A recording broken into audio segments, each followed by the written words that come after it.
Welcome to Creating a Life in Music. My name is Mike Salo. I'm a guitarist and music educator from Minneapolis, Minnesota in the US, and I want to know how other musicians make their living, how they got there, how they sustain it, and most importantly, the insights and tips they may have for the rest of us. I interview musicians from all over the world, from various parts of the music industry to break down the question, how do I do music full time? So join me as we discover the many different ways to create a life in music. If you're a guitar player who's ever wanted to attend music college but couldn't because it's too expensive or too far away, or maybe you're just beyond that point in your life and you're just too busy with your own family and your own career to commit to something like that, I would highly recommend going and checking out fretboardbiology.com. At only $29 a month, Fretboard Biology takes out all the guesswork, putting the right things in the right order. It's highly structured, highly organized, college-level guitar program designed by one of the top guitar educators on the planet, Joe Elliott. Joe was head of the guitar department at McNally Smith for a number of years, where he designed the entire guitar curriculum, as well as being head over at Musicians Institute in Hollywood for many, many years. He knows what you need to know. And you can get 50% off your first month when you go to fretboardbiology.com/register-salo, my last name, that's S-A-L-O-W. So fretboardbiology.com/register-salo. In today's episode of Creating a Life in Music, we talk with Australian guitar player Brett Garsed. Brett is best known for his work with John Farnham, as well as his work with TJ Helmerich. He's a former instructor at GIT, or Musicians Institute, in Hollywood. And he's also a former member of the band Nelson. He's done a lot of work with Derek Sherinian. He's sort of a living legend in the rock and fusion guitar realm, and he's one of my personal favorite guitar players. So I was very excited to have him on the show. So I hope you enjoy my conversation with Brett Garsed. There's so many ways to do it, obviously, because you were at GIT for quite some time, and you lived in the States for a bit too, didn't you, for quite a while? And yeah, you obviously done a lot of stuff in Australia. Yeah, I lived in Los Angeles for 13 years. Oh, wow. Yeah. I knew you lived there. I just wasn't sure if that was the 90s then. Yeah, I went there. The first time I actually went there was 1989 and sort of sussed out the gig I was going to do and everything like that. And then pretty much went back in 1990 and committed to staying there as long as I could. Oh, nice. And then you've also done a lot in Australia, if I'm not mistaken, with kind of more of the popular music scene. Is that true? Yeah, well, I mean, that's my scene. I mean, I consider myself a pop rock guitar player. I've just sort of dabbled in fusion and all the rest of it, and it's been great fun, but I don't know how eminently qualified I am to do that kind of stuff, But yeah, I got my professional start back here in Australia with an amazing singer named John Farnham. Okay, great. So how did that start, and how did that come to be, and when did you start doing that? It's actually a pretty cool story because it is a little bit of a fairy tale type of thing. And I used to tell it a lot at various guitar clinics and seminars I do, because a lot of very young players would be there who didn't really know me, but their parents knew me. And I'd always sort of generalize it by saying I don't tell you this story to big note myself or anything like that. It's to let you know that everything is worth a shot, because you just never know when it might pay off. And that was the case for me. I mean, I left school at about the age of 15 and got an apprenticeship to be a plumber, and that's just what all of us young guys in this area. I live in the same area I grew up in. I eventually ended up back here after circumnavigating the globe a few times, and that's just what we did back then in the mid 70s. Was we all went and got apprenticeships, and we were going to become tradespeople. But of course, the burning desire was music. The plan A was to be a musician, and everyone said that's great. And when that fails, now you got a trade behind you. And look, fair enough. I was the first of my kind in this small town. There's a lot of professional musicians here now, but back then, no one had ever written musician on their income tax form. Like, they had never done that. So I was the first of my kind back then. So I had no blueprint to follow. And I maintained this job as a plumber for 7 years. I think I was about 21 when I decided I'm going to start sending out some tapes. And the very first tape I sent out was to the Mike Varney column in Guitar Player magazine for what was called what the heck was that called again? Where he'd look for like the spotlight column. Oh, yeah. And I'm familiar with the column. I didn't remember what it was called, but I've heard many stories from, other people doing the same thing at that time. I'd been reading Guitar Player like it was my Bible since I was about 12. So this column showed up in the might have been like probably only around about 1980 or something like that. It wasn't around for very long. Like it didn't show up early. It was more like an 80s thing. Okay. And Mike was looking for the next Eddie Van Halen and the next whoever, really. And I remember I used to read it with great interest, and I thought, well, there's no Australians in there. And I thought, I'll give it a go. And this was kind of an example of where I didn't tell anybody I was going to do this. I had my girlfriend at the time take a photo of me, and I sent a cassette of just the solos from demos I'd done with my local pub band. And I couldn't believe it when Mike actually put me in the thing. And I didn't even know I was in it. And I started getting these strange letters from people from Amsterdam and all these sorts of weird places. I'm going, what the hell's going on here? And then this friend of mine who worked at a guitar store in Melbourne, and they used to travel overseas to the States and buy gear and bring it back and sell it here in Australia. And he said, mate, you're in Guitar Player.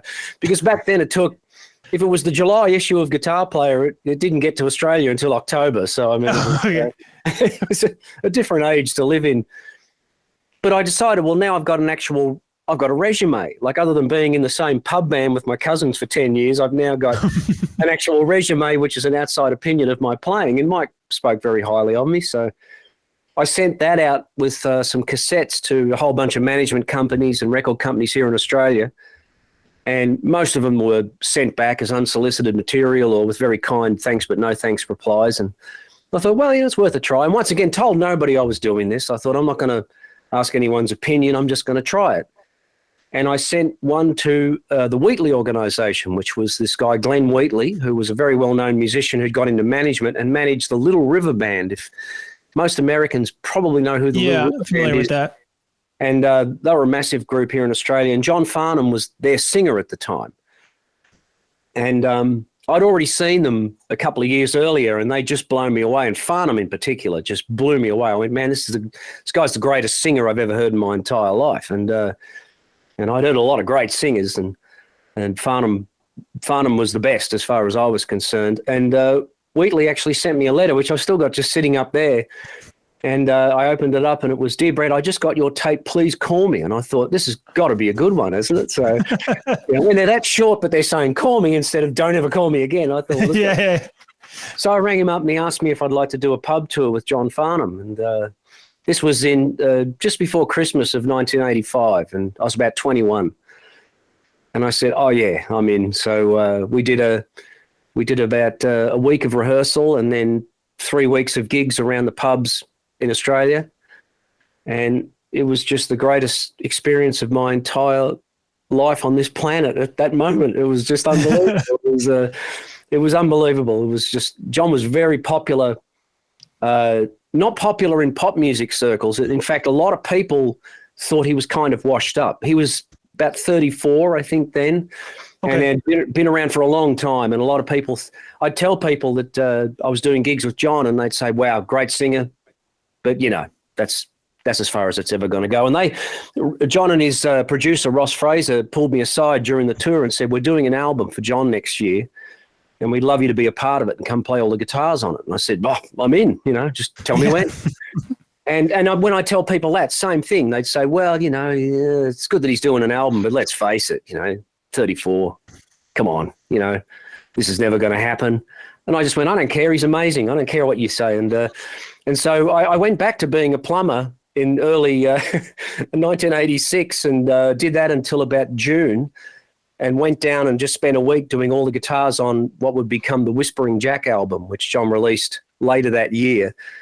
And then I went back to doing plumbing again, and they eventually called me a couple of months later after they were about ready to release the album, and Ross, his producer, said, yeah, get ready to do another tour. This will be a good one, this one. We might go for like 2 months this time. And they released the album, and the first single off it was a song called You're the Voice. And that album is the highest-selling Australian album in history. Oh, my gosh. Yeah, I know. Yeah, it went absolutely crazy, man. It was just unbelievable. I remember my mother waking me up one morning going, you're on the telly. So I came running down And I'm looking at John was doing the rounds of all the daily talk shows, and it was on the news, and it just went nuts. It sold over 1 million copies in a country with, at that time, about 22 million people in it. So it basically outsold Thriller proportionately. So amazing stuff. Yeah, and that 2-month tour turned into 2 years. So wow, that was going to be my next question of how long did this, relationship and gig last? And I was still touring with John just before the pandemic. So it's been a 35-year relationship. And that's crazy. And I took time off to go to America and spent a lot of time there, and just thank goodness John decided to let me be back in his band after a while. So I think he understood that it was something I needed to do to grow as a person and as a musician, and kind of take my lumps, really. I mean, if there was a place I had to pay dues, it was definitely in the US. So there were some tough times there, but good times and bad times, if you know what I mean. But in the US? Yeah. That was in the US was where it got really hard. But a lot of that was by design too. I was probably my own worst enemy in a lot of ways by making poor career choices, or just naive career choices. I didn't know. So I'm sure this will all be of interest to your listeners. If they want to know about mistakes, I've got a few to lay down on them. So yeah, it's interesting because I think, and I don't know everyone's situation or everyone's perceptions, but in college, I went to music school, and me and a lot of my friends, we know you as this rock fusion great, and all the different albums that I refer to are your solo albums, or things with TJ Helmerich, or even the Planet X stuff, because that stuff's great. The stuff you did with Derek. And I even played some of those songs in college. So it's so interesting because I'm so disconnected from the actual Australian scene that I'm only really connected to your fusion stuff. And then you sit here and you're I'm not really a fusion guy. And I'm thinking here yeah, you are. Totally are. Because I remember the stuff I did in America, like you say, that's what you know of me. And a lot of people do only know that side of me, and they don't really know anything about this. I think a lot of my friends in the States that I was doing a lot of that with, I think they thought that the John Farnham gig was what I did to make some money. They'd be like, oh, that's his money gig that he does. But what he really wants to do is play an 11/8 and solo in the altered scale all night. And I had to explain to him and say, no, that's my gig. That's what I love to do. Being on stage with John was where I was the happiest, because like I said, as far as I'm concerned, I mean, if someone could tap me on the head with a magic wand and say, you can sing like anybody in the world, who would it be? I'd say John Farnham, first, second, and third. So, I mean, I was actually in a band with my favorite singer of all time, and he was always the headline act. I mean, people don't realize that we did tours here that John had the record for the most gigs done at the Rod Laver Arena here in Melbourne, which is like a 16,000 seat arena. And it was only just broken a few years back by Pink for the most gigs in a row. But John held that record, and I think he was only about 2 shows away from doing 100 shows at that venue. And we were the only band in this country that would do a year-long tour. We were the only people touring at what you would consider to be an international level, as far as no one tours for that long here. No one does that. Right. Most of the In Excess would return triumphantly from America, and they were a massive band, and they might do 2 nights at Rod Laver. John will do 2 weeks. And so he play consecutive nights at the same place. Is that part the way he would tour? Consecutive weeks at the same place. Oh, yeah. Wow. It was amazing. When he was right at the peak, he was just, it was the tour you had to go see. So it was just an amazing thing to be a part of. It was just unbelievable. If you're a guitar player or bass player, you should really have a copy of Guitar Pro tablature software. I've been using Guitar Pro for 15 years, and I really can't live without it. At this point, it's sort of an industry standard within the guitar education realm, and it's really easy to use. You can make all your licks and write out all your songs, and you can actually use it in conjunction with ultimateguitar.com, where you can download Guitar Pro files and learn all your favorite songs. So I couldn't recommend this software enough. And if you use the code MikeGP at checkout, you can get 10% off your copy of Guitar Pro 8. That's Mike, MikeGP at checkout, guitar-pro.com. That's crazy. Yeah, I mean, after like digging when I was younger in school, I did come across the fact I was like, oh, this guy actually like kills in Australia, plays for like really big acts over there. So I knew about that stuff, but it's just funny how you discover someone from a different angle, just because of, I think just the, I had met Joe not too long after, cause I'll be 35 in a week. So I think I discovered you 15 years ago when I was really heavily into guitar, and I say discovered, but you know what I mean.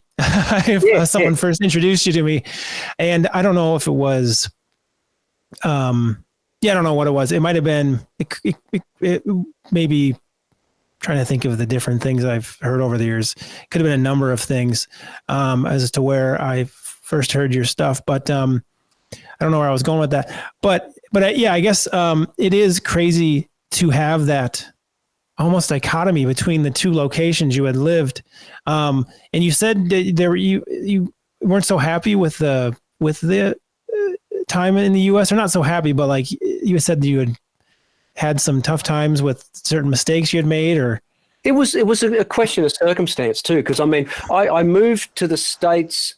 I got the chance to audition for a band called Nelson, which was Matthew and Gunnar Nelson, and and they were forming this band that was going to be signed to Geffen, and I had the opportunity to come over and audition for them because their then manager was a guy named Jeff Shoecraft, who used to work for the Little River Band. That's the connection there. So Jeff suggested me to him because they said they wanted to get an Australian. They'd been to Australia and they loved it and they thought it would be good. And he said, well, I got this guy. You might be interested in him. So I flew over to the States and to LA, and I met Matt and Gunnar, obviously. And the first thing Jeff did was he left me at the Oakwood Apartments in Burbank and with a cassette player and said, here's the demos. And I started listening to these tunes and I went, oh my God, these are solid hits. It was not what I was expecting at all. I had no idea what to expect. But when I heard the songs, I realized that these guys had written just absolute smashes. I mean, they were great pop songs, just had hit written all over them, and they sounded great. They sang great. I mean, then I met Matt and Gunnar, and they were great people, and then I met the rest of the guys that were going to be in the band, and I thought this is going to be tremendous fun. So I actually ended up staying for quite a while, and it was just Matt and Gunnar and Bobby Rock, the drummer, and I just bashing away at SIR Studios for about 2 weeks and just running through the tunes, and we just had such a good time. I thought, I've got to do this. Like, they wanted me to be in their band, and I thought, how could I possibly turn down the opportunity to come to Los Angeles and potentially tour America and have an experience like this? And John understood that. He knew that. He knew I wasn't leaving because I was just trying to find bigger and greener pastures. I think he understood that I needed to grow beyond where I was at. Because even though when I was in his band, I was in my early 20s, but I was very, excuse me, I was very naive and had led a very sheltered life in the country. I was not street smart. I was not city smart. I was very much the boy from the bush in all ways, the way I thought, the way I acted. So it was important that I get out and see the rest of the world and kind of stand on my own feet to stand or fall, if you like. So anyway, we came here and we did the album with the Nelsons, and the thing came out and it took off. We had a national #1. I mean, the first single was a song called Love and Affection, which went #1 on the Billboard charts. It was I'm one of the few Australians that could probably stand in a room and go, hands up everybody that's been in a band that's had a #1 single in America. And I'd be one of the few people with their hand up. I mean, it's a rare experience. And yet at that time, we couldn't get a tour because the image of the band was so pop. It was so teen idol pop that none of the bands that they wanted to tour with would touch us. They wanted to go out with all the rock bands, all the metal bands, and they were like, you're kidding, right? And so in the end, they put together their own tour, which is a theatre tour, maybe 2,000 to 3,000 seaters, and it was just brilliant. Like for 3 months, we just played at packed houses. It was the most fun. That was all through 1991. But of course, grunge was looming in the background, and we all knew that the changes are coming. So when that hit, what we should have done, we did try to get back in the studios in '92, and we were making another album. And what should have happened was the album should have got knocked out ultra fast. Same team, same process. Do another album, do another tour, and at least get that done. But I think it turned into a concept album or something. So after we'd finished recording our bits, Matt and Gunnar took off down the black hole of concept albumness, and didn't surface for quite a few years. And by this time, that scene was over. It was it was a complete change of the guard.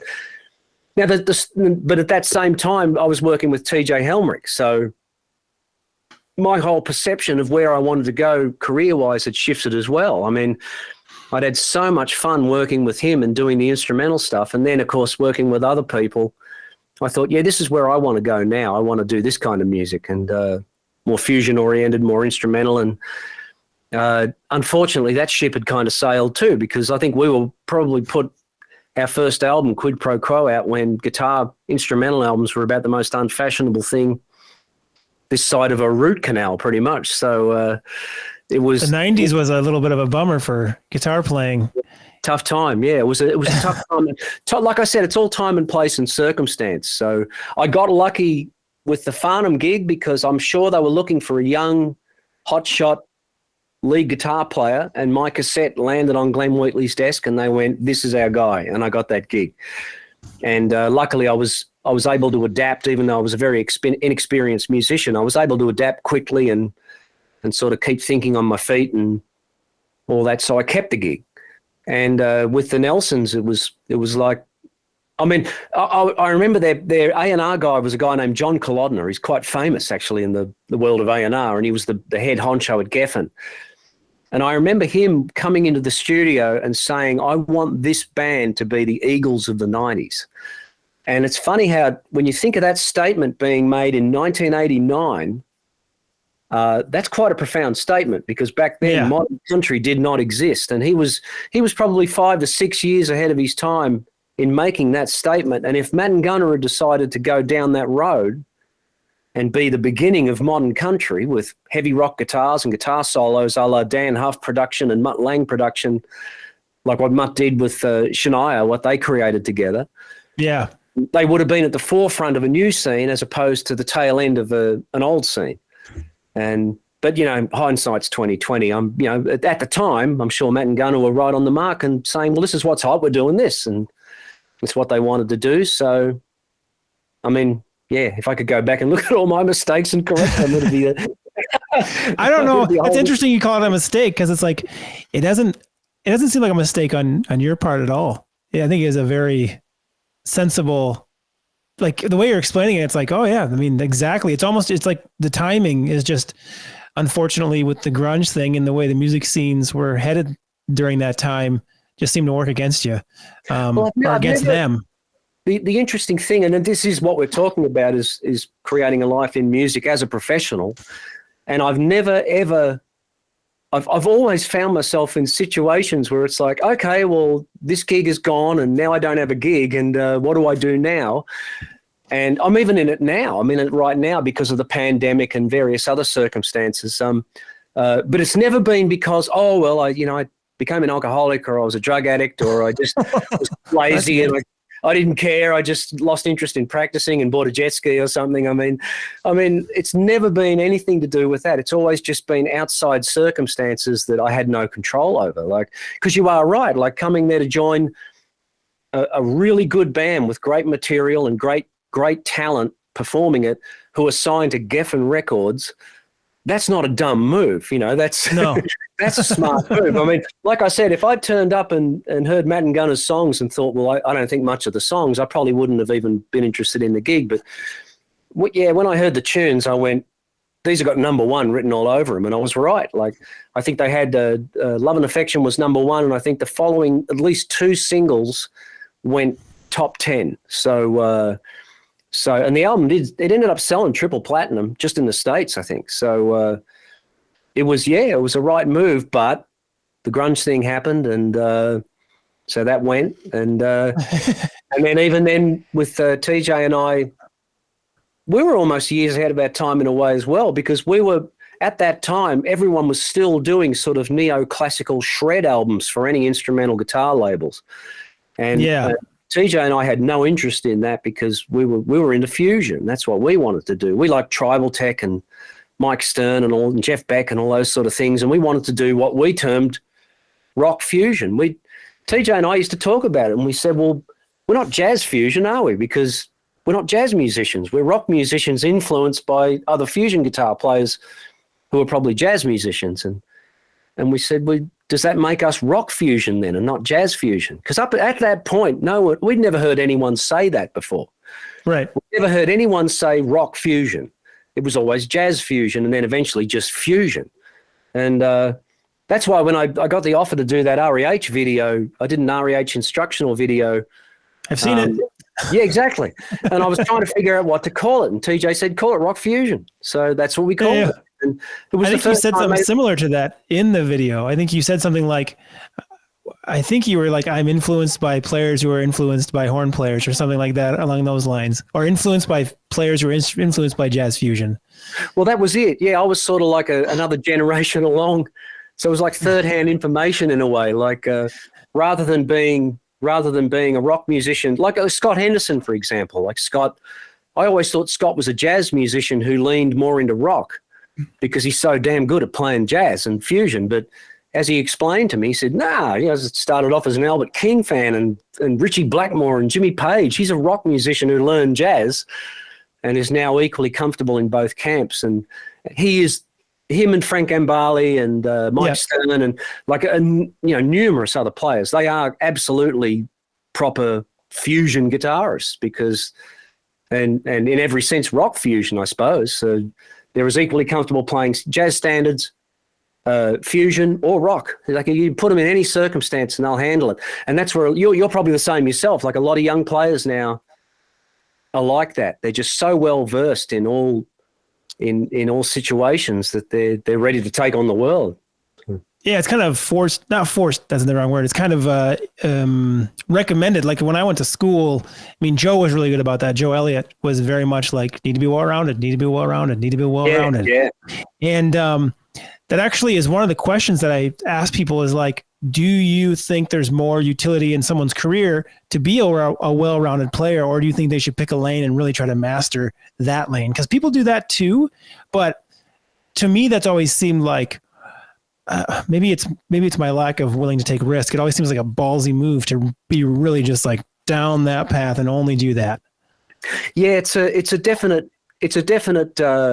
consideration. The thing I've always looked at is, if you're only going to go down that one path, I thoroughly respect that and I totally understand it. But when you boil it down to just the raw economics of how do you feed yourself, clothe yourself, and finance that until you build a following or get the infrastructure in place like management and record company support to help you finance that. So there is that. How do you do that? Do you work a 9-to-5 job?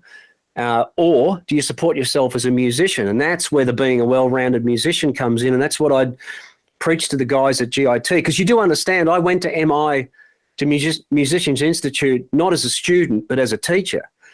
And I'd always wished I'd gone there as a student because I could have learned a lot. But I was there mainly doing private lessons. And full disclosure, I was a pretty terrible reader of music. I didn't understand jazz at all. I wasn't a jazz musician.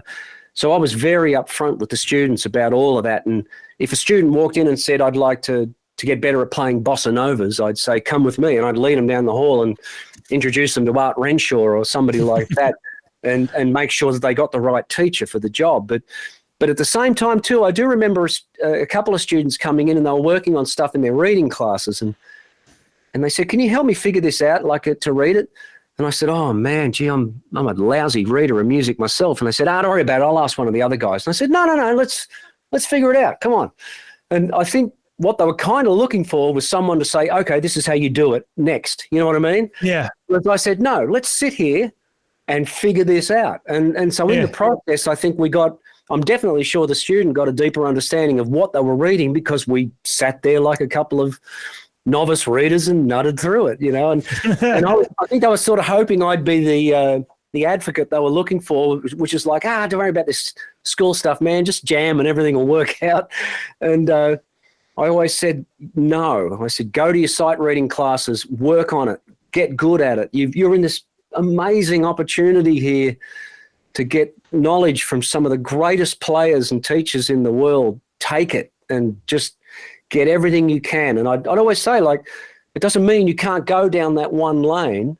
It's just that in the time when you're, say, rehearsing your songs or demoing your songs or rehearsing a band and you're not getting paid, maybe you can get paid by doing other gigs or sessions or arrangements and all manner of stuff, which keeps your foot in the musical pool, but it doesn't have to detract from your solo career. Or you could find out that what you love is the variety of playing different stuff with different people all the time. A lot of musicians don't like being stuck in one lane.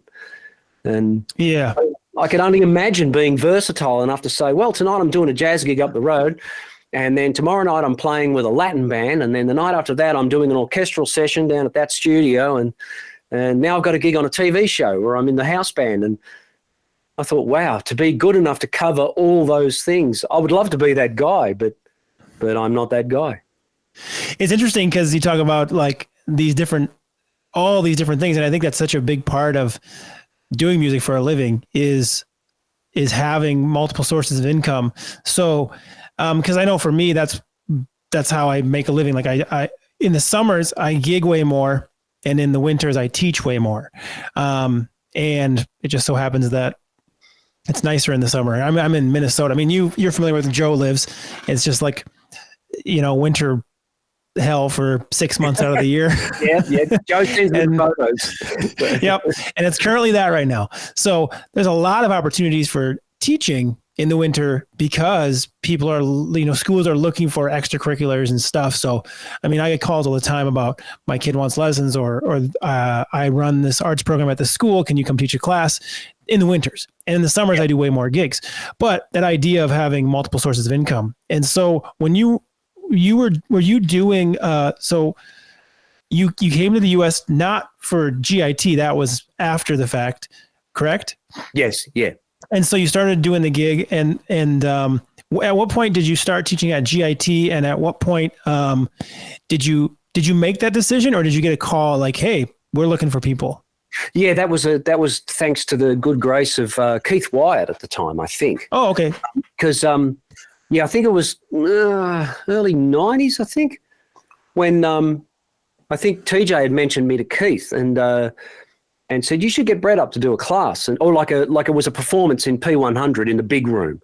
And so it was really great. I went in there and I think Tim Pedersen was playing drums, Tim Bogart was on bass, and Keith was on guitar, and we just went in there and I basically was thrown to the wolves, if you like thrown to the lions or whatever they call it. Because, Keith just introduced me and said, hey, this is Brett, and he's currently playing with a band called Nelson. And we've been all over MTV at this stage with spangly jackets and stuff jumping around, and the whole crowd just laughed.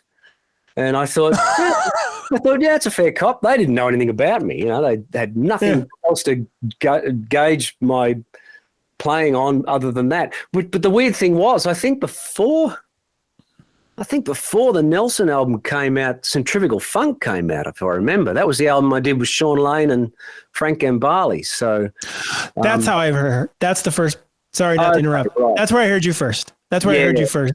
Someone showed me that album. Sorry, I just clicked. Yeah, I don't think many people had even heard that. But not at that time. But yeah. But I took the laughter thing on the chin because I totally understood it. I mean, at that time, Nelson was getting an enormous amount of backlash from all sorts of places, which was kind of unsettling. But then I played and they really warmed up to me because they hadn't really encountered much like it. Like a lot of the ideas I was doing, the legato stuff and the finger picking, hybrid picking stuff and everything, and just the general way I bundled it all together was sort of not the usual thing at the time. So that was great. Then we had a great time after that. And I think that's when Keith said, you should come up and do some open counselling. So I sort of would just come up every now and then and do a few hours of open counselling. And then it might have been when Joe was the head of the head of GIT. it was either Joe or Beth. Beth Marlis took over from Joe, I think. But I'm pretty sure it was Joe. And I think he contacted me because Barrett Taglerino had to go away and do a gig, a tour, and they needed someone to finish up Barrett's curriculum. And it was like a rhythm guitar workshop type of thing. So I took over Barrett's teaching and finished up for him and hopefully did him justice. But that was when they said, well, would you like to come in and teach more? And so I'd ended up doing some of the strangest things, like right in the middle of 1 year, Steve Travato, he just up and left. He decided he was going to move to UCLA or somewhere like that. He was going to teach at USC or somewhere. I can't remember what the circumstance was, but I remember Beth running up to me in the hallway and saying, what are you doing?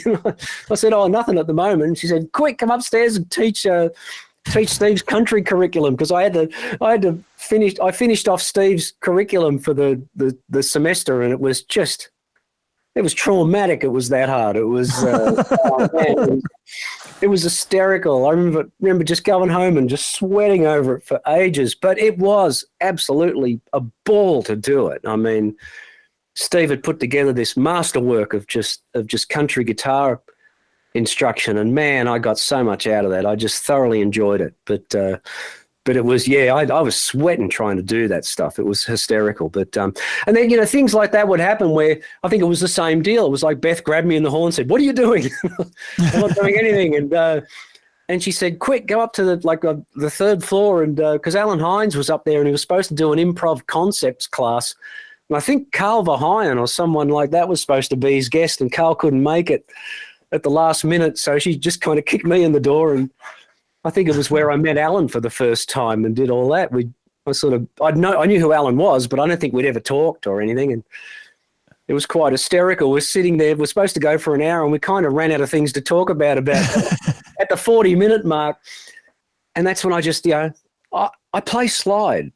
Oh, you play slide? And I was like, great, the secret weapon. So, I get the slide out of the bag, and then I run through my tricks, all the angling stuff and all that sort of stuff. And that bought us the last 40 minutes. So, or last 20 minutes, I guess. So yeah. So speaking of the slide and so you have there's so many different things I hear in your playing, and I'm curious. So did you go to school for music before all this?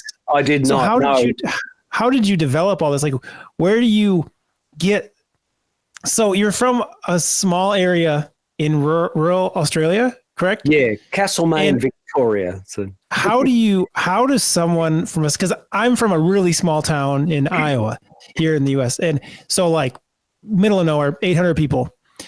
And so how do you figure out these ways of playing or get influenced to play in this way? Where does that come from? Because you have all these chromaticisms and using the hybrid picking and using the slide in the way that you do. And because you have a completely unique style. And I'm just so curious as to how you develop that when you're essentially out in the middle of nowhere I don't know. It's an interesting, this is what we're left with, I guess, with the challenges that face young musicians now, as opposed to the challenges that faced an older guy like me who was struggling to learn to play music all through the mid 70s. And it's an interesting thing to discuss. And the way I sort of talk about it is, back when I was around and people before me even, information was really limited. Those famous stories of John and Paul from the Beatles driving all the way across London to meet the guy that knew the diminished chord. Like, he knew the secret chord, and once they had that chord, they go, right, now we can finish all those songs because we got the diminished chord. And it was like that, where for me, living in this area where I grew up back then in the 70s, we had 2 TV channels. That was it, 2. And they stopped working at 10 o'clock at night. Everything shut down. And there was sometimes you might get a 3rd channel if the wind was blowing a certain direction. I don't know what it did, blew the airwaves to better.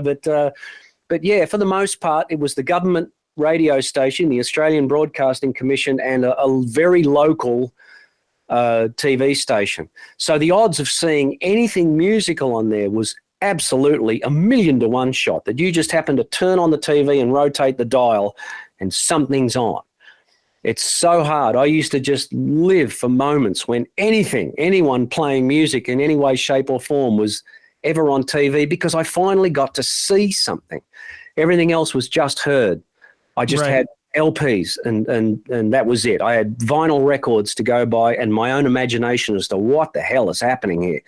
And so the finger picking thing, that starts because I'm trying to play acoustic guitar songs. I'm trying to figure out Jimmy Page acoustic songs from the Zeppelin albums. I'm trying to figure out the Leo Kottke songs that I've been given on a cassette by a friend, and I didn't know that these guys were using thumb picks, or at least Leo. I know Jimmy Page, I think, used the hybrid picking with a flat pick.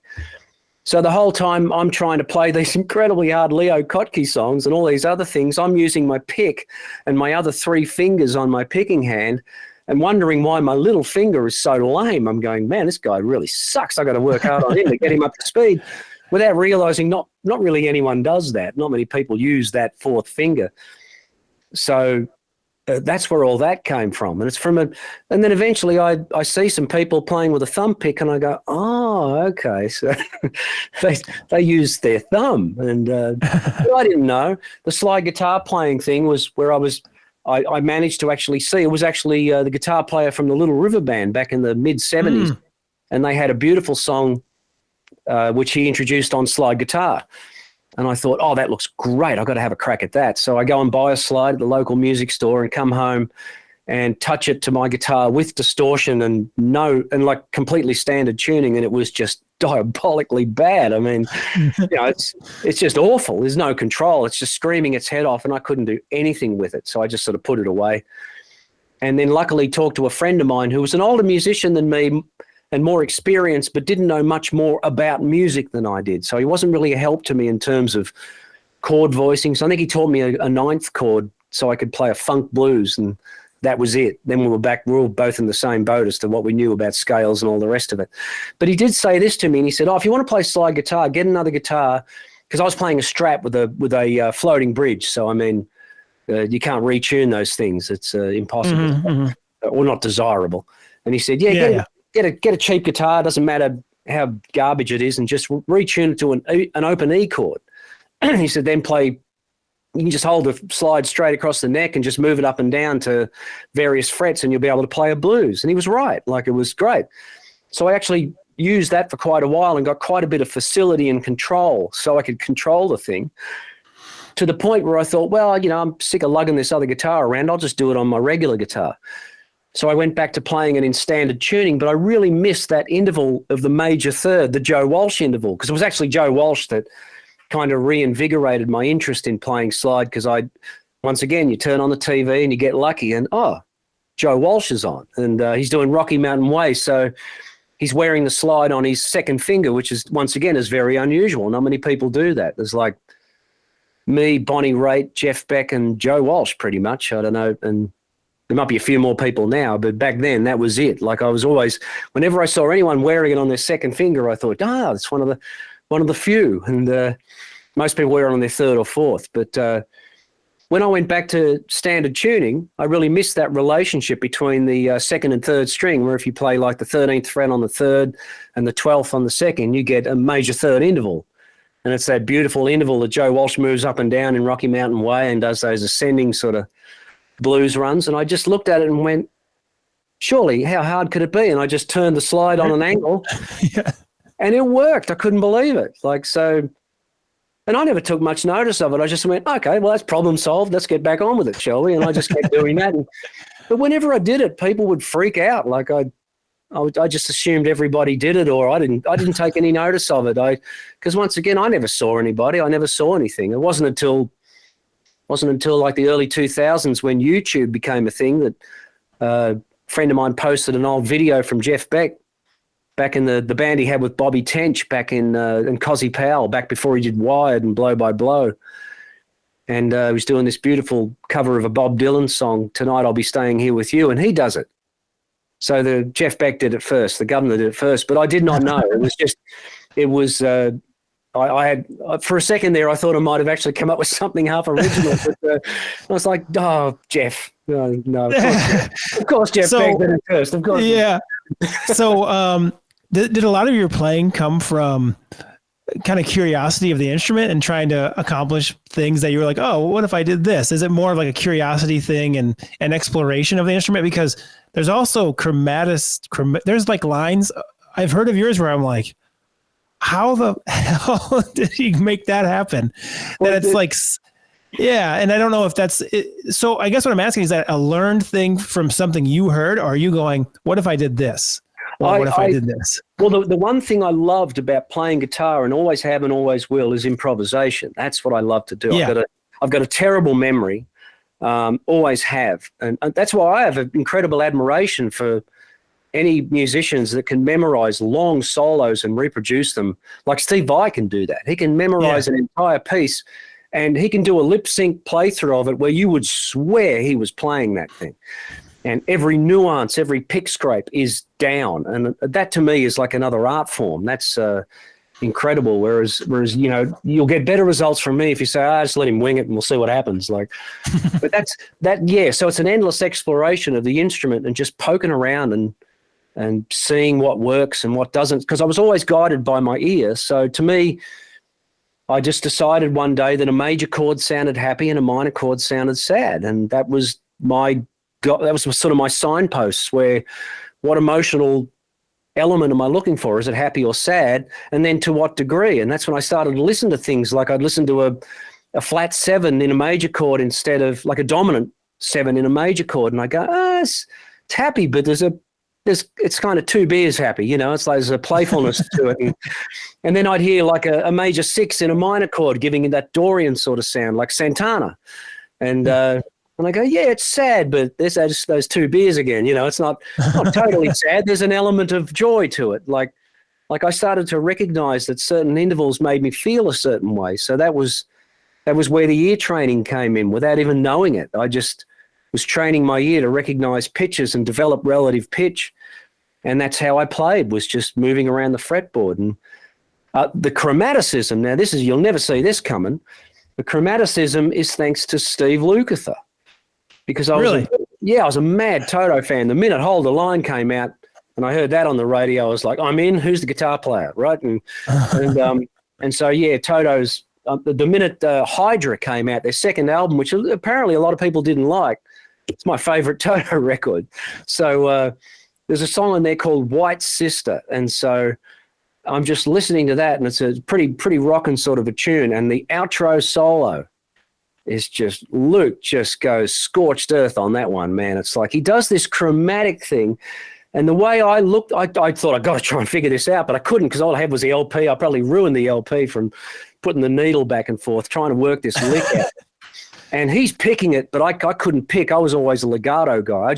I thought that was how you played the guitar. I had no idea people could even pick so fast. But the way I worked it out was, and I was just showing this to a young guy yesterday that was doing a lesson, and was on the 2nd and 3rd string, where you get a true chromatic run between where you play 4 notes on the 3rd. Yeah, I know what you're saying. And you don't have to go down a half step, right?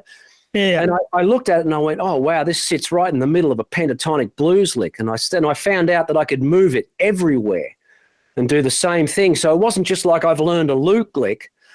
Steve's shown me, he's given me a formula that I can now put all over the guitar.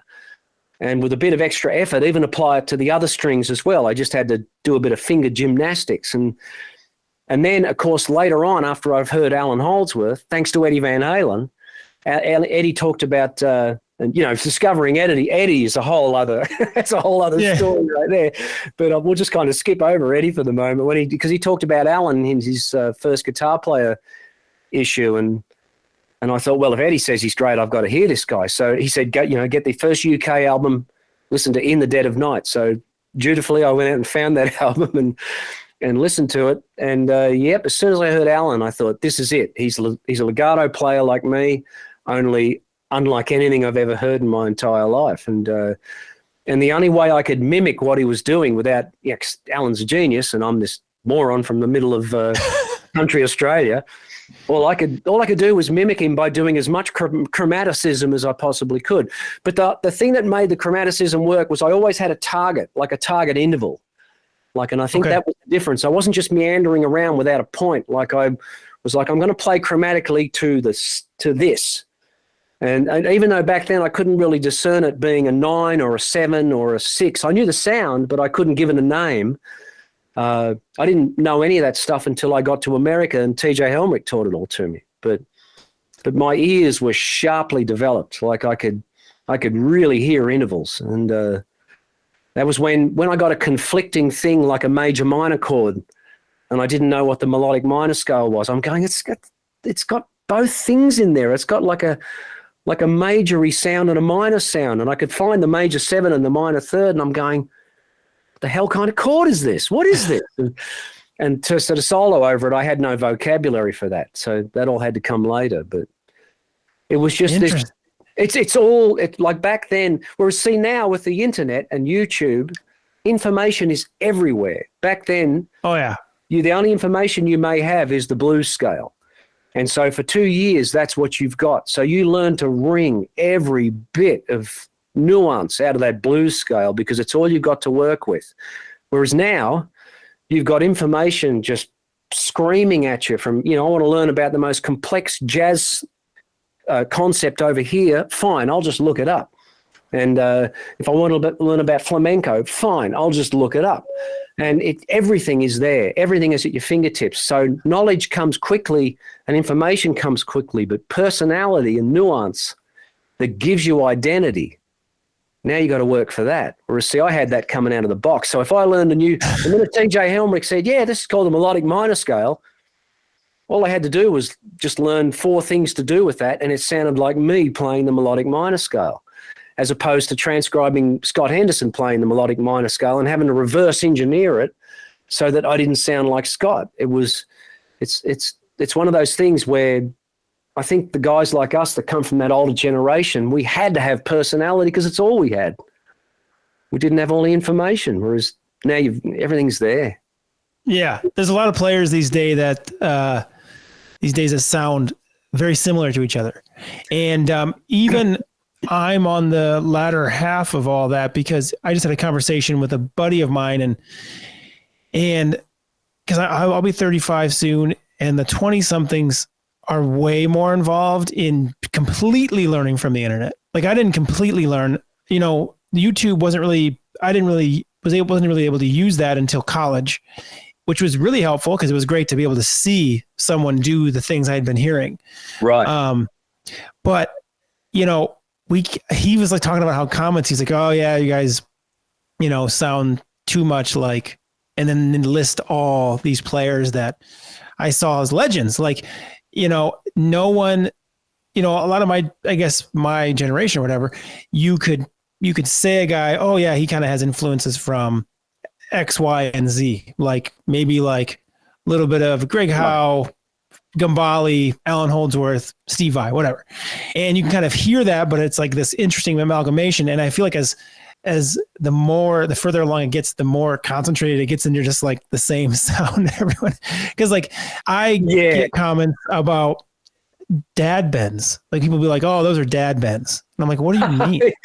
What was boomer bends? Yeah, that's a man. They say that about my really got the mileage out of that, man. Yeah, they say that about my playing, and I'm just like, what? Like, what do you mean? And it's just like, oh, because I don't play like everything a million miles an hour. I don't know. Like, I don't know. It's interesting because like it's obviously not everyone, but there is just I notice a lot of like it's really hard for me to discern between different players of current, like newer, like 20 somethings. Like a lot of them sound very similar. Nothing bad against them. They've practiced a lot and it's very impressive. And sometimes I get very jealous because it's like, holy shit, how did you learn all that stuff so fast? Yeah, no, yeah. Well, because I just recently did a online guitar class thing for my friend Luke Lewis and his Guitar Vivo site, and it was me and Luke and Tom Quayle on there. And Tom's great. Tom's amazing. Like, and God bless him. He says I've been a really big influence on him, and I'm so honored that that's the case. But it's like Tom was just sort of demonstrating some stuff, and I was going, man, it's like Tom and all the players, and see, Tom considers himself to be a generation shifted now, you know. and which to me, he's two generations before me, probably. I'll be 60 next year. So I sure wish I was turning 35 next year. I got to say.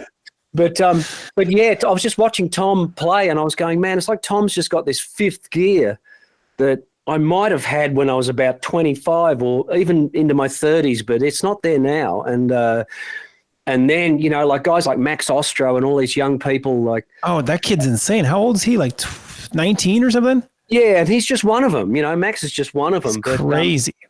Just it's technique and facility on a whole other level. Matthias Mancuso, I think it's Matthias, isn't it? That's from Italy, right? Yeah. Finger picks, everything. That's right. Yeah, like I mean, he's great too. I just watch the fluidity in what they do, and I go, well, you know, that ship has sailed for me, my friends. You know, it's like those guys are a little bit. Oh, sorry, not to interrupt. I didn't mean to interrupt. Oh no, I was just going to say, but at the same time, it's like my whole setup's changed. Like my whole setup of my guitar is different to when I was playing really, really quickly back in the 80s and 90s. It was definitely set up for that kind of playing for me.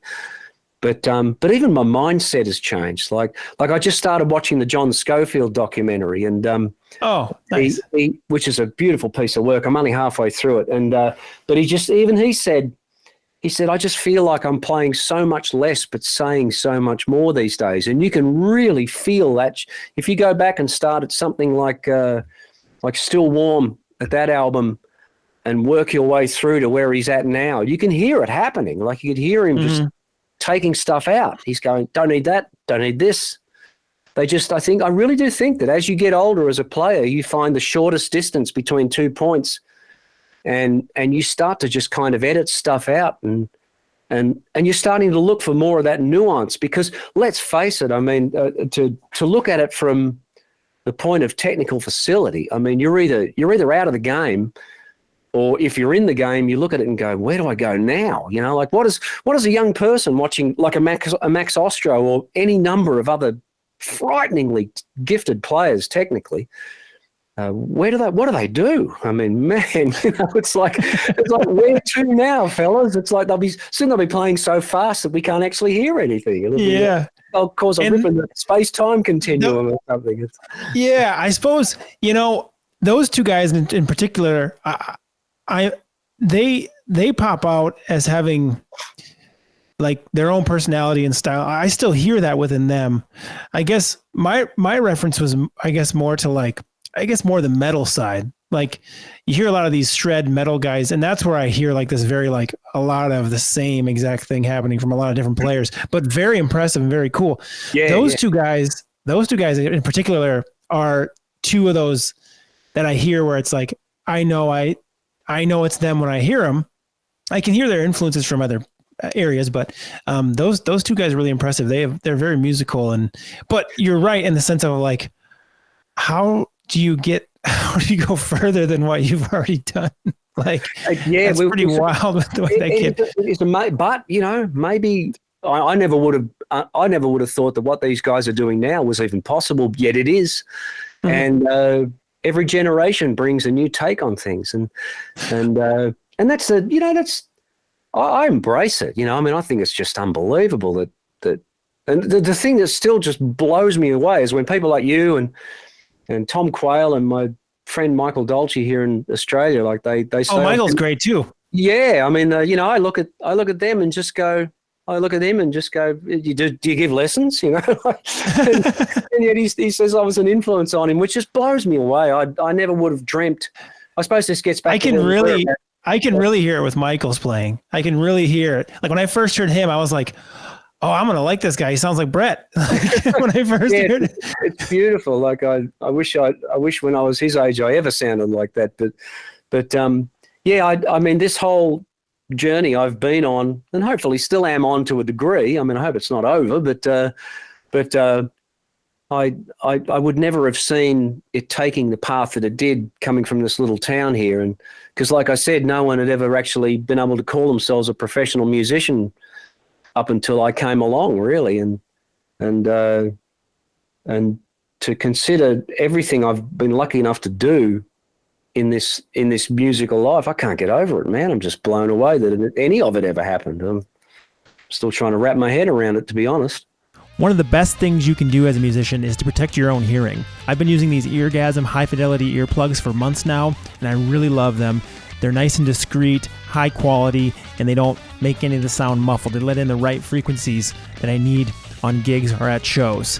You can get 10% off your order if you use code MSALO10 at checkout. That's my first initial M, my last name Salo, SALOW 10 at checkout to get 10% off your order at eargasm.com. So now what are you doing these days? So I saw you're doing a Patreon thing, which I think we need to promote, because I was like, he needs to have like 600 patrons, because I don't know. Oh, that'd be great. Yeah, it'd be one great. Of the greats.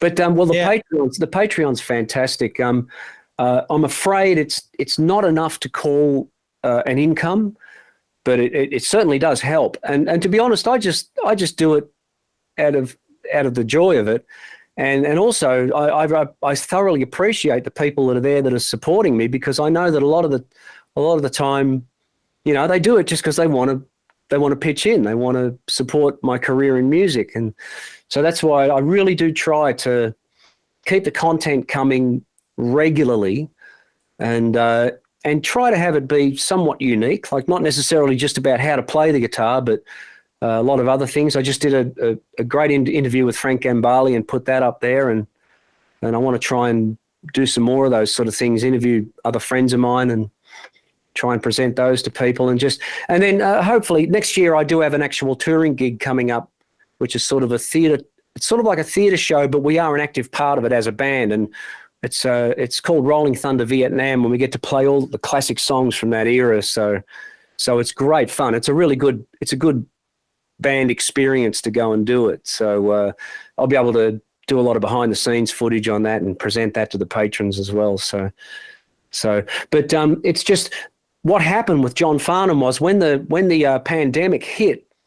The great irony was the very last show we all did together was in January of 2020, and it was a huge benefit concert for all the victims of the massive bushfires we were having here in Australia at that time. Yeah, I remember. And it was in front of 70,000 people up in Sydney at one of the big sports stadiums, and we closed the night. We were the last act of the night, and John played You're the Voice, and we had John, Olivia Newton-John was on stage with us, and Brian May from Queen joined us. So I'm standing there going, well, if you're going to do one last gig, this will do. You know, it's a pretty good gig. No, I couldn't believe it. I got the chance to have a really good private chat with Brian, and he was just lovely. And I thought, well, we had no idea this would be the last show we'd do, but then the pandemic hit. So, of course, John laid low during all of that. And we were hoping that there might have been a way out of it, because things have been starting to open up here. But about 3 months ago, he realized that he had cancer. He had throat cancer. Oh, wow. And had to undergo, I think, nearly 12 hours of surgery to have it removed. And but the prognosis is good. Like they reckon they got it all, and he's still obviously in recovery, and we'll probably spend most of next year recovering. So, I mean, everyone would just love to see him perform again, and I think he wants to perform again. But we'll just have to wait and see at this stage. But yeah, we're just all grateful that he's still here and is fighting to stay here. You know what I mean? It's like, my God. So we just wouldn't have seen that coming, and I'm sure he didn't either. But so that's kind of, there's not a lot of gigs here in Australia. That's sort of what gets me back to what we were talking about, where if you're diverse enough as a musician, and I go way beyond just being a player. Like I said, if you can do horn arrangements and string arrangements and any kind of scoring or any stuff like that for people in your spare time as another way to earn an income, let alone be a teacher in a college or whatever, it's all helpful. That's why, yeah, when I was at MI, I'd say to the guys, don't waste this. You're here. You got this incredible opportunity to walk out these doors when you graduate and just say, I'm ready for anything. Chuck me in. I'm ready to go. And go, man, it's just what a force to be reckoned with you would be as a musician, and also what a guarantee that you've got a backup plan, a way to feed and clothe yourself and take care of yourself. And you can still be working on your plan A, which is to be to dominate the world as a rock star if you want to. You can still do that. You know what I mean? How long were you at MI? I think it was about on and off, I think about 4 or 5 years. I think I spent about the last 2 years there sort of working quite regularly. And the second to last year of that regular work was just one of the most inspiring times in my life. I'm still friends with a lot of the students that I had then, and some of the open counseling jams we had were just outrageous. Like guitar players like Rafael Moreira were there, and him and all his friends would come into the room and just lay waste to the joint. I was half the time I just was sitting there laughing at what was happening in the room because it was so outrageous. You got these guys that are so ready to go and just killer players. And but then towards the last, I think I eventually left there in about 2000, I think. Okay. And or maybe 2001 it might have. No, hang on. When did 9/11 happen? Was that 2001? I think it was 01. 2001, yeah, 2001. I think that's when I left. And that kind of gets back to my other thing about things being beyond my control, because I hadn't had a really good gig in the pop world in a long time, and I scored this great gig with a wonderful singer named Jennifer Page. Yeah, sorry, she had a huge hit with a song called Crush, and she just had a new album coming out on Hollywood Records, and Joey Heredia was her MD, the drummer, and Rick Firabracci, my friend, was the bass player, and Rick actually got me in on the gig. And Jennifer was just awesome. She was just the most wonderful person to work with, and we had months of touring lined up, and we were on retainers, and the money was great, and I thought, oh my God, I can pay my bills. I can buy clothes. I could actually buy a pair of jeans. I could buy food, and everything was just looking great. And we were on our way to New York, and we were in Dallas, Texas. And I think that was the morning of 9/11. Oh, wow. And it was the weirdest thing. We actually were at a radio station doing a little promo playthrough, and we watched it happen on TV. We're in the DJ's booth, and another guy had set up a little TV through the glass window into the isolation booth and was yelling at him like, we got to get on this. And we're looking at the buildings, and one of them's already been hit. So we quickly play our song. And the DJ said, man, I'm sorry, we've got to get on this. And Rick and I were wrapping up our cables. And I remember I looked at him and I said, what do you think, Rick? Deliberate? Or an accident? And he said, it's got to be an accident. Planes do hit buildings, it's happened before. And by the time we got back to we were still at the radio station watching it in their media room on a big TV, and we watched the second plane go into the second building, and then everything started to happen, and so that was the world changed on that day. Yeah.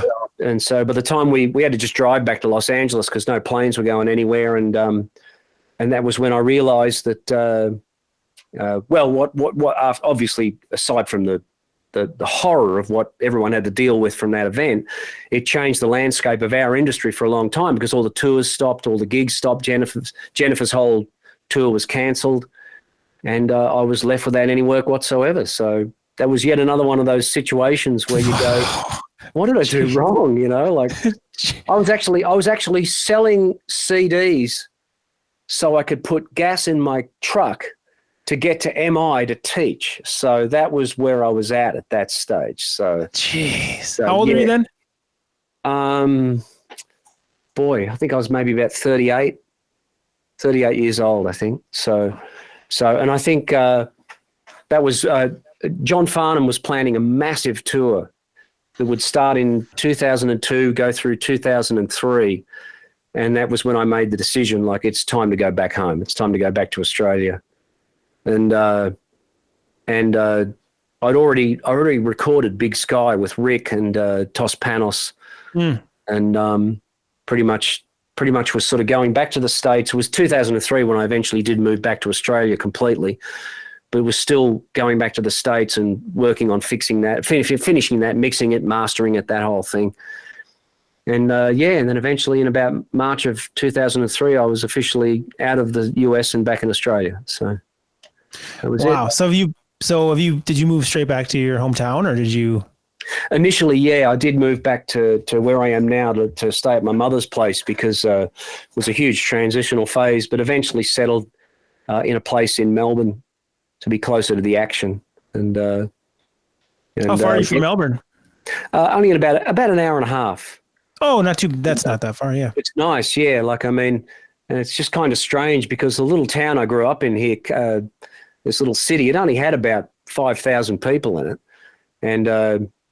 And it's sort of interesting. My wife and daughter and I built a house on a 3-acre property about 10 years ago, and that's where I am right now.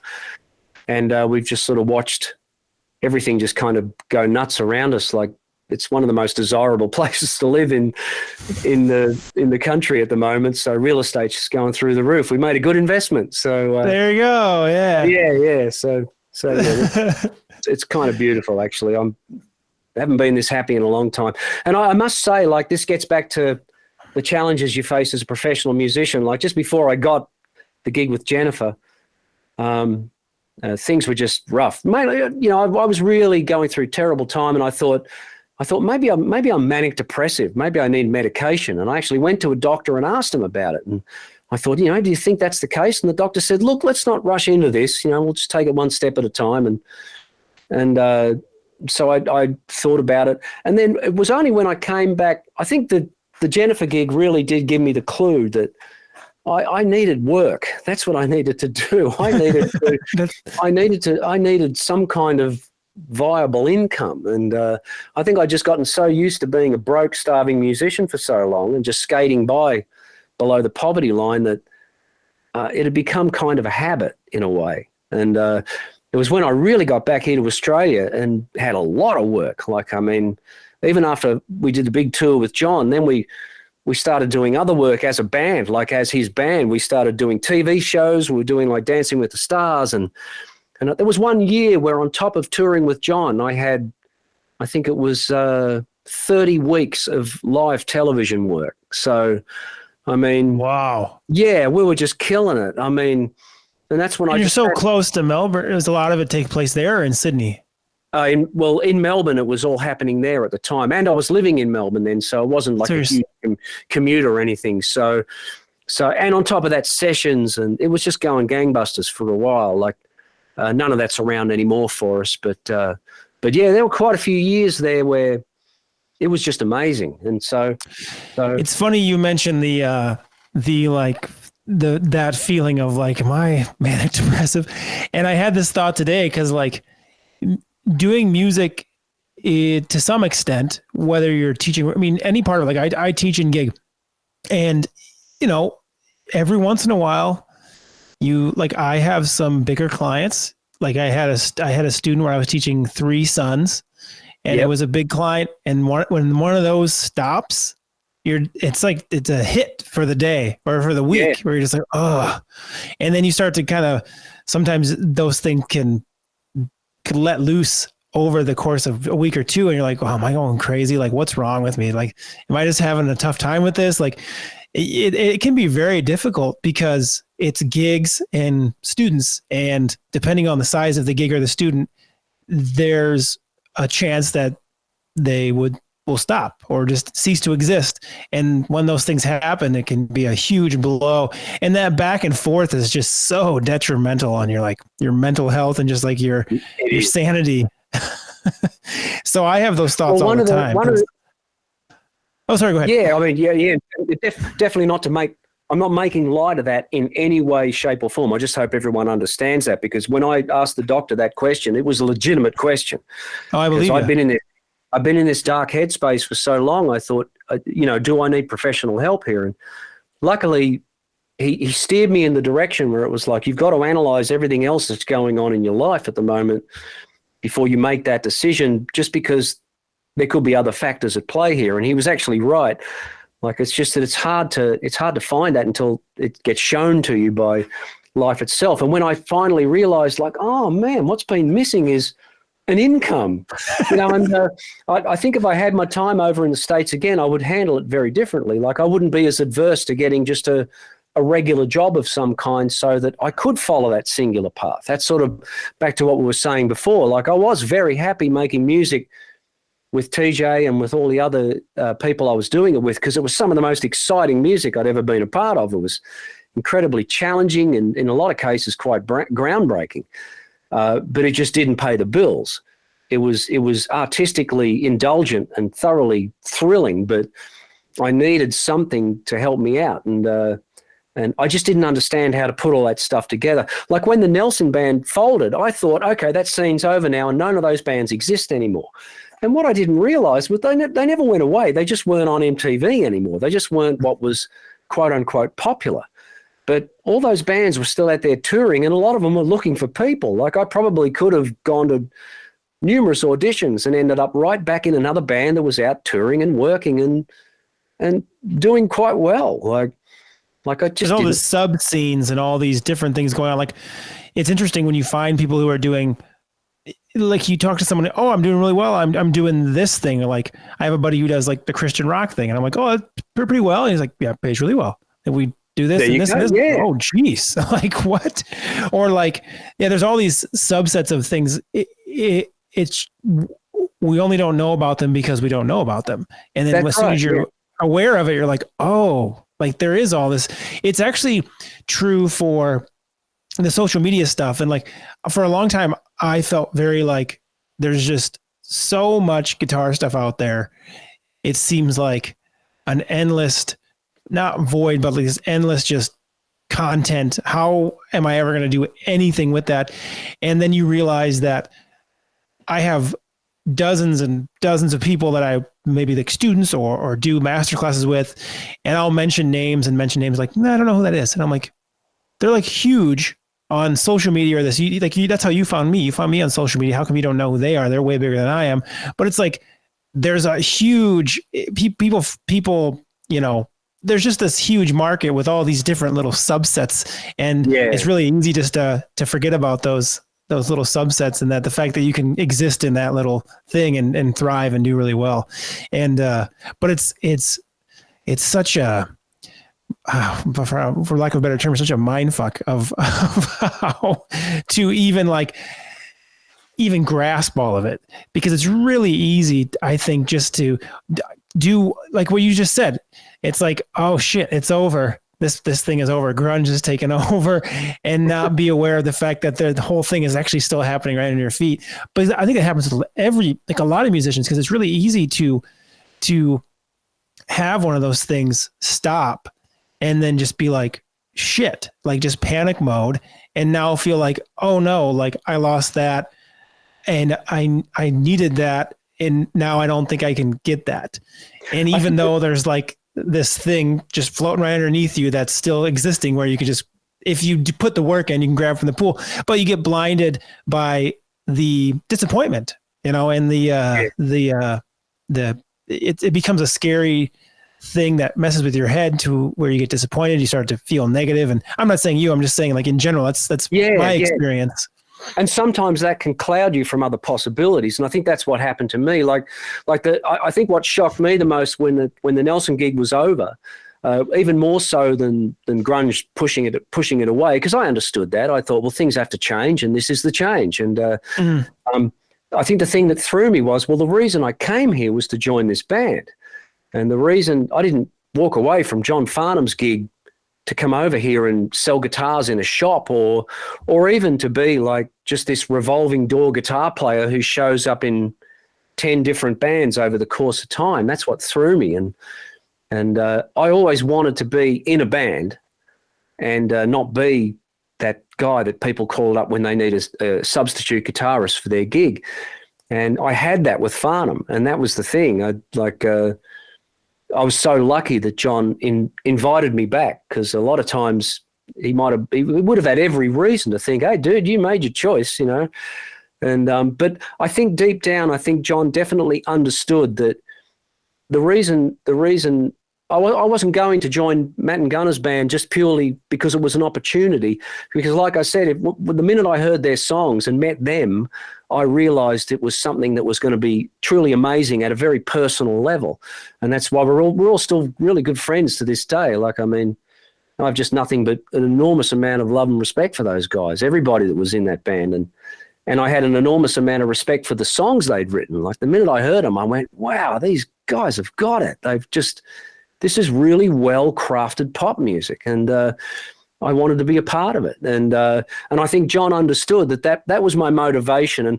And look, to be honest, in the total naivety of the whole thing is that what I honestly thought was, if I go to America and spend time there and become a really well-known musician, like maybe the level of a Slash or a Steve Vai or a Zakk Wylde or someone like that in a big rock band, and I thought then if I come back to work with John, there might be a huge percentage of people that would come to the gigs because I'm in the band. And sorry, I hope that didn't come through. Someone's sending me a message. No, it was very light. It was super light. Yeah. I thought there might be a percentage of people that would come to the gigs to see me, and then I'm contributing to the whole pool of what's happening. All I ever really wanted to do was contribute. I just wanted to be, I didn't want to be some guy going, hey, this is pretty awesome. Someone else does all the work and I hang out and get to go on a big stage and rock out, man. It's like, I wanted to contribute ideas. I want to contribute musically. I wanted to be a part of what was happening, not because of anything financial, but because I just wanted to be, I appreciated being there so much because the odds of that happening based on where I was from and the time it happened were 1,000,000,000 to 1. It was an absolute 1,000,000,000 to 1 lightning strike that I sent out a bunch of dumb cassettes of demos of me playing drums and recorded on my little 4-track cassette player, instrumental tunes, and one of them landed on Glenn Wheatley's desk. And the next thing you know, I'm in John Farnham's band and do an album with him that goes on to become the most unbelievable success this country's ever seen and probably ever will see. I mean, what are the odds of that? That's ridiculous. That's just crazy. Because we started, when I first did that tour with John before we did that album, this is all relative. This all relates to how I learned what music is and what the music business is and how that's separate from musicians. Because I turned up at the first rehearsals and I turned up in my little Mazda car and John turned up in his little Mazda car and his was way older than mine and way more beat up. And I went, you're the greatest singer I've ever heard in my entire life. You should have, based on your talent, you should have turned up here in a Learjet or at the very least a chariot with the winged horses of Valhalla towing you here with Thor as your bodyguard based on how good you are, man.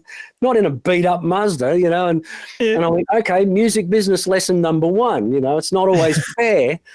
And then one of the gigs we did was at a place up in Queensland, and it was we did a week there. And I was used to the gigs we were doing here in Melbourne, and, the curtains had come back, the place was packed to like twice capacity. The fire marshals would have had a field day.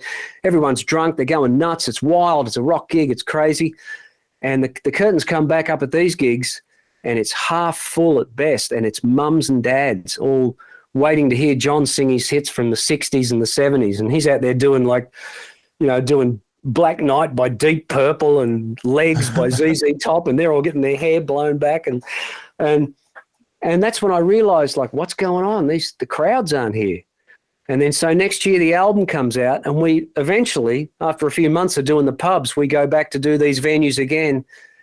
There's just lines around the block and they can't get in. They can't fit them all in. We could have played there for 6 months and they couldn't have fit them all in. It was, and I went, okay, show business, yeah? You're either up or you're down or you're nowhere. It's like, it's this revolving door of success and defeat, and you've just got to keep walking through it.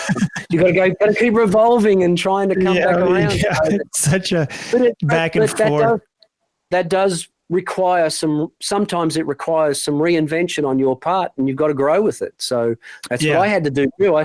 If you'd stuck me on a stage in a classroom full of guitar players and said, speak to these people, if like the first day I did that, nothing came out. I was like, And then listen to me now. You could shove me up in a room full of guitar players and you can't shove me up. I'll talk all day. But but at least it's me talking about just my life experiences and hoping, like through this podcast, I hope they'll be of benefit to people, Yeah, definitely. I really think there will. So a random question that I'd been thinking about earlier.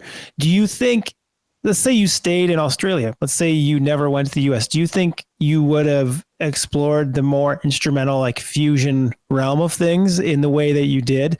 I mean, I don't know. So you did a lot of stuff with TJ, and then there's the thing with Sean Lane and Frank and Bali. There's the thing with Planet X, which I love that album. You're playing on that album is really great.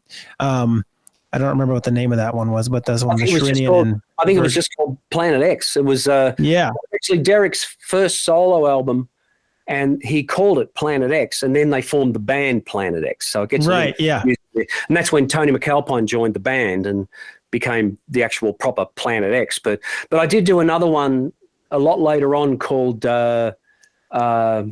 Quantum. And that was that's the one I'm talking about. Okay, right. Yeah, that's the one that's got Alan Holdsworth on it as well. Yeah. Yeah, yep. And that one Alan was supposed to do that entire album. And what did you do, 2 solos or something? Yeah, I've talked to Virgil about it. And he said, Alan done about 4 or 5 songs. He'd done them all, and he worked on ADATs. Alan only worked in the tape realm. He never went to computers. And he said Alan rang him one morning, and he was really just upset. But he said, "Oh man, I hated everything I did, so I erased all of it, and it was just gone." So I think all he ended up doing were 2 songs, "Desert Girl" and "Thinking Stones," and I just did some heavy rhythms on those, but all the beautiful chords and the solos. I actually went to India thanks to our dear friend Sandeep Chowdhury. I went to India with Virgil about 12 years ago, and we actually played the entire Quantum album down. Wow. And we did its tracks on Virgil's computer. It was just me and him on stage, but we had Derek and either Jimmy Johnson or Rufus Philpott on bass on the tracks. And that was it. And that's how we played it. But when Virgil sent me the stems, because I recorded all the tracks here at my home in Melbourne, but I had to give him all the record. I had no tracks of myself. I had to give all that back to him. I couldn't keep the tracks here. And so when I had to learn these songs again, Virgil sent me stems. He sent me the guitar stems, keyboard stems, bass, drums, just to make it easier to learn this incredibly complex stuff. And on the guitar stems are Alan's solos to those 2 songs, and they are just completely isolated. It's just him and his gorgeous reverbs, and it's, oh my God. I put them on and I listened to them, and man, it's like, it is so, when you listen to me play the guitar, and if you listen to my isolated tracks, it's that classic line of, wow, it sounds like someone's trying to build a shed back there. There's so much noise. Whatever. It doesn't sound like that in the middle of all the song, but I'm bumping strings and scraping stuff, and I'm a human being. I'm just crashing and banging around the guitar, and I listen to these tracks of Alan's, and he's playing stuff that's so beyond anything I could do in 5 lifetimes. And it is so clean. It sounds like Jan Hammer on a keyboard. It's nuts. It doesn't sound like it's so beautiful and full of humanity because that's the way he played, yet it's so unbelievably good. It doesn't sound like something a human should be capable of. Right? I know all these young players are so amazing, but Alan is just as amazing as him, if not more so technically. When you consider what he was capable of playing at the peak of his powers, and yet the sheer brutal originality of it is just mind-numbing. Like, it's just, no one has ever heard anything like that before, and no one ever will again. It's like that great Dave Chappelle quote where he said, the essence of greatness is when everything before you is obsolete and everything after you bears its mark. And I think he made that comment about Richard Pryor in terms of comedy, but I'm sure it's Dave Chappelle's quote. I love the quote, and he's the first guy I heard say it, but I thought, wow, what a statement. But that would be Alan for sure. That would be Alan, yeah. So it's well, I really took off on a tangent with that whole conversation. That's okay. I love that album. It's one of my favorites. You get me going down that rabbit hole. But yeah, that was the 2 Planet X albums I played on. So. Do you think, had you not gone to the U.S., do you think you would have delved down that whole fusion instrumental path as much as you had? To be honest, yes, I absolutely do, because I was already going there just in my own exploration. And here's the classic story of how I met Scott Henderson. When I was out touring with Farnham in the late 80s, I would, just become friends with guitar players because they'd come up to me after the gigs and talk. And sometimes the next day they'd come to my hotel room, we just hang out and jam and talk. And one guy has come by and we're raving on about Alan Holdsworth. And I said, oh man, I just love Jeff Berlin's bass playing on all the Bruford stuff and Alan's solo stuff. And so this guy runs to me at the airport. He's driven all the way to the Sydney airport to meet me, and he's given me a cassette. He said, I thought you should have this for the rest of the tour. And it's just a cassette with Jeff Berlin written on it in pencil. That's it. It's just something he's recorded at home. And so I get on the plane and I get my little Walkman out and I put it on. The very first song is a song called Motherlode. And this solo, that just even the melody on the guitar, I'm going, oh, wow, I like this guitar player. He kind of sounds a little bit like Alan, but different. Like the sound was very similar to Alan. And I thought, I love the sound and I love the way he's playing. It almost sounds, it's really horn-like. And then the solo comes on. And I'm like, oh my God, who is this guy? And I'm just listening to the whole rest of the album, just listening to this unknown guitar player going, this is unbelievable. I've never heard anything like this. Who is this guitar player? And of course, there's no internet. There's nothing. I can't find out who it is. And so for 2 years, I'm listening to this cassette and it's having a massive impact on me. Like it's just the way this guy is playing is changing everything about my phrasing. I'm starting to try and copy him and mimic him and I can't even help it. It's happening. And so eventually in 1990, I meet TJ Helmerich and he says, you should come up to MI. I'll show you around the school. And I said, man, I'd love to. I'd love to do that. And he says, yeah, we'll go up Tuesday. Henderson will be teaching there, doing open counseling. And I said, who's Henderson? He said, Scott Henderson. He said, you'll love him. Let's go. So the Tuesday we go up there and he shows me around the school and we go into Scott's room and here's this guy sitting there and curly hair and he's sitting there and he's surrounded by students in those little tiny rooms and they're about to play through a real book tune. And he sort of looks up and says hi and shoots us this look like, oh, great, 2 more metal long hairs, just what I need. And so we sit down and they just start playing a real book tune and Scott's on a clean tone and he starts to solo and within about 2 notes, I've just gone, oh, my God, it's that guy. He's the guy on the Jeff Berlin record. And so we leave the room and I said to TJ, is he on a Jeff Berlin album? He said, yeah. He said, that's Scott Henderson. Yeah, he's on the Players album. And he did an album called Champion, I think. And that's the album I had, was the album he did with Jeff. And he said, yeah, he's got this band. And no, that's right. Before TJ told me that he had a band, I went running off to Tower Records to try and find all the Scott Henderson albums. And there's none in there because they're all under Tribal Tech. I didn't know he had a band called Tribal Tech. And then, of course, TJ tells me, so I buy all them. But that's what I mean. I was already, I think by hook or by crook, I would have found a way to start learning this stuff. And I think if I'd stayed in Australia, I probably would have ended up taking some sort of formal education because, see, back when I needed all that stuff, it didn't exist. You either went to classical conservatory or and that was it. That was it pretty much.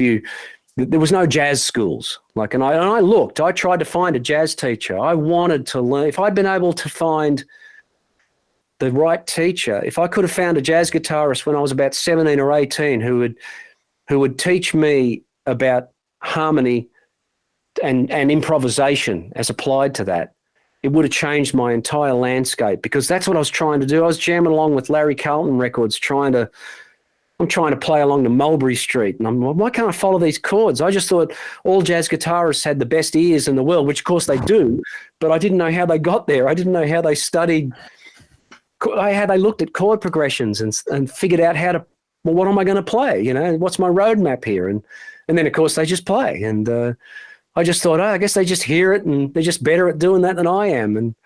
But I didn't even know what the melodic minor scale was, let alone a half diminished or any number of other exotic things that were at your disposal. I had no idea what any of that was. I knew major and minor modes, but I didn't know what they were called. Like when I first hung out with TJ and he said, we were jamming away and he said, wow, you really like playing the Mixolydian mode a lot, don't you? And I said, I don't know, do I?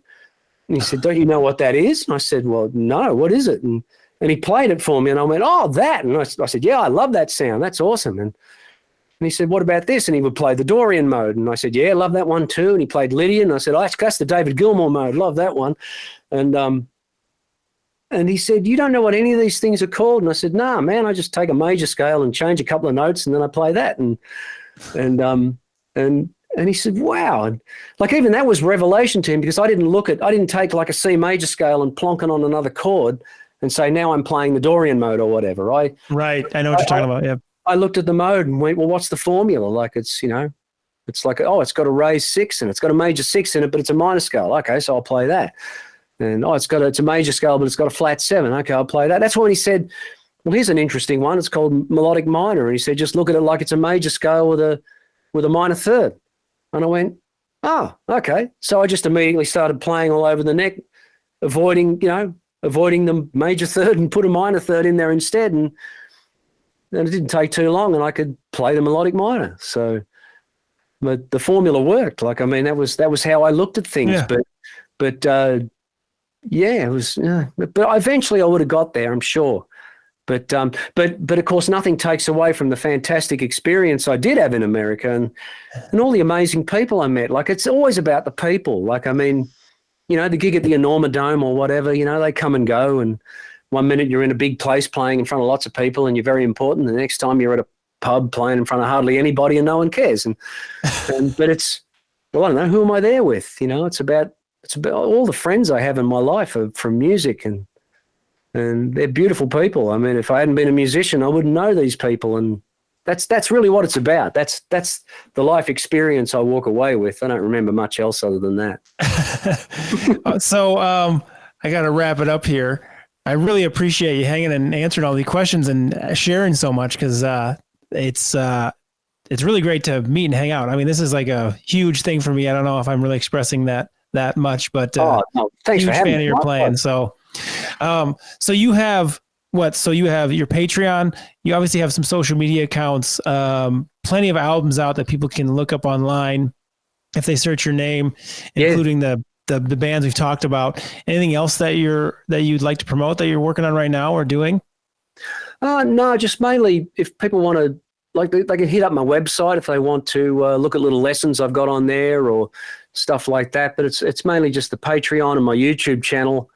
And I try to keep the content coming. It's I guess in my case, I keep trying to come up with original content like that's not necessarily original in the sense that, oh, no one's ever heard this before, but I try to make it that it's like it's not me commenting about someone else's playing. Like I see so many really popular YouTube channels where they just pretty much talk about other people doing things, and it's like I don't want to do that. I want to be the person doing it. So I have to try and keep that kind of content coming, and I'm a little slow when it gets around to that. But no, it's pretty much just everything you just mentioned. So yeah, just go to brettgarsed.com and you'll find everything you need to know there, really. There you go. So one last thing. I think you gave a lot of solid advice and insight onto the whole start having a career in music, but if you could narrow it down to like one just solid piece of advice for people who are trying to make music their career, or even maybe quit their job and make music their career, whether they're starting straight out of music school or something they've been working on, what advice would you have if you could narrow it down to like one thing? I would probably just have to say be as open-minded as you possibly can when it comes to music and art in general, because I think that one of the saddest things I see is when people do go down that one lane. There's nothing wrong with that, saying I'm going to be this kind of musician, but don't lock off all the other sources of possible inspiration you could find, because they could be valuable. They could end up helping you create a hybrid of music that no one's ever heard before or something like that. Whereas if you just stay locked into a traditionalist sense of this is what the blues is or what metal is and stuff like that, it can't evolve anywhere. It's just going to stay locked. Whereas it's when other inspiration creeps in from other sources, that's when it can change and evolve and become something completely brand new. So I think just stay. I've always felt that way. Like you can play me any kind of music, and I don't care whether it's a polka or a country tune or a death metal song or jazz fusion or whatever. I don't care. Avant-garde, classical. I don't care. If I just listen to it with a childlike open-mindedness, like what's happening here, and are they really involved in it? If the people that are doing that music have invested everything in it because they believe in it, then I want to check it out. And I'm not just going to go, I don't listen to that stuff. Like, that's why the Tim Henson Boomer Bends comment was so hysterical to me, because I thought, Oh, yeah. I do get it. Like, I do get it. Like, it's saying I'm going to limit myself by not bending. Okay, I'm not going to do that. And therefore, it's going to force me down a direction where I create music in a certain way. And I totally understand that mindset. Holdsworth did that. He would avoid certain things that he might have considered cliche to try and force himself to create something new. So I totally get where those guys are coming from. But at the same time, they're not going to change my mind. You know, I love my Boomer Bends, so I don't care what they say. I'm just going to do what I do and do it for. I'm not even a boomer, and I like them. You know, and hopefully I'll be doing it for the right reasons, because it's just what I feel rather than a career choice, or I think if I do this, I'll be cool. It's like, I think if you just really listen to yourself and be honest with yourself, you'll be better off. Yeah, great. Awesome. Well, I really appreciate it. Thank you, Brett Garsed. And it's been a pleasure. Awesome. Thanks, Mike. It's been my pleasure too. Thank you for having me. If you'd like to join my Patreon to get your questions answered by the guests, then you can go to patreon.com/Mike Salo. There are several tiers there that you can take part in, and lots of different perks like pre-recorded guitar lessons or even one-on-one guitar lessons with me. There are live master classes every week for certain tiers. And again, you can go to patreon.com/Mike Salo to check that out.